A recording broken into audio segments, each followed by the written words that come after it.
ঢাকা ৮ আসন বেশ কারণেই সেটি আলোচিত এবং হেভিওয়েট প্রার্থী লড়াইটা আসলে নির্বাচনের প্রচারের দিন থেকেই চলছে।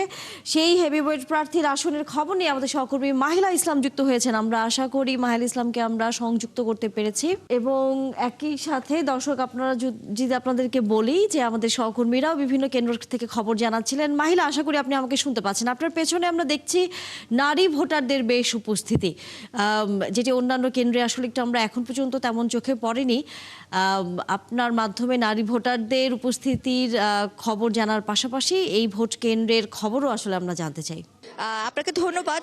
যেমনটি বলছিলেন, আমি সকাল থেকেই আছি ঢাকা ৮ আসনের মির্জা আব্বাস উদ্দিন যে মহিলা কলেজটি, ডিগ্রি কলেজটি রয়েছে, সেই ডিগ্রি কলেজে রয়েছে।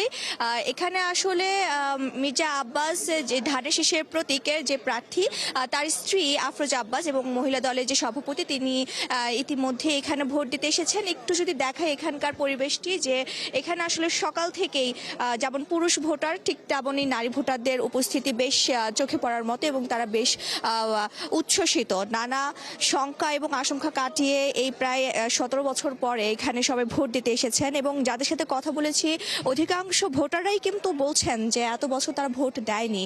হোয়াইট প্লাস প্রো সেনসিটিভ স্কয়ারের মাঠের বাইরেও তো আমরা এভাবে দেশপ্রেম দেখাতে পারি। এবং ভোট দিতে আসলেও দেখা গেছে যে সেরকম লোকের সমাগম না থাকাতে তারা ভোট দিতে অনুৎসাহিত হয়েছেন এবং ভোট না দিয়ে কেন্দ্র ঘুরে চলে গিয়েছেন। আর ঢাকা সিটির ভিতরে যদি বলি একটি কথা, এই অন্যান্য সকল আসনের তুলনায় এই ৮ আসনটির গুরুত্ব কিন্তু মোটামুটি অনেক বেশি ঢাকা।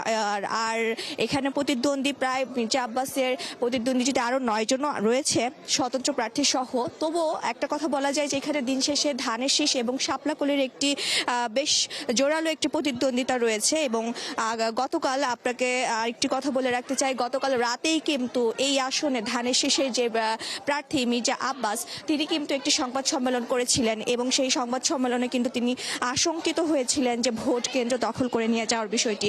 তো এখন পর্যন্ত যেহেতু প্রার্থী এখানে ভোট দিতে আসেননি, তবে তার সহধর্মিনী এখানে এসেছেন ভোট দিতে। পাশাপাশি বেশ অনেক নারী কর্মীরাও এখানে এসেছেন এবং নারীরা রয়েছেন। আমরা যদি একটু দেখাই ভোট কেন্দ্রের বিষয়টি, এজেন্টের ভেতরে যদি একটু চিত্রটি দেখাই, যে তিনি এখন ভোটের জন্য কাগজ মাহিলা, আপনার মাধ্যমে আমরা দেখছিলাম মির্জা আব্বাসের স্ত্রী তিনি ভোট প্রদান করছেন। আমরা সেই প্রক্রিয়াতে ফিরবো।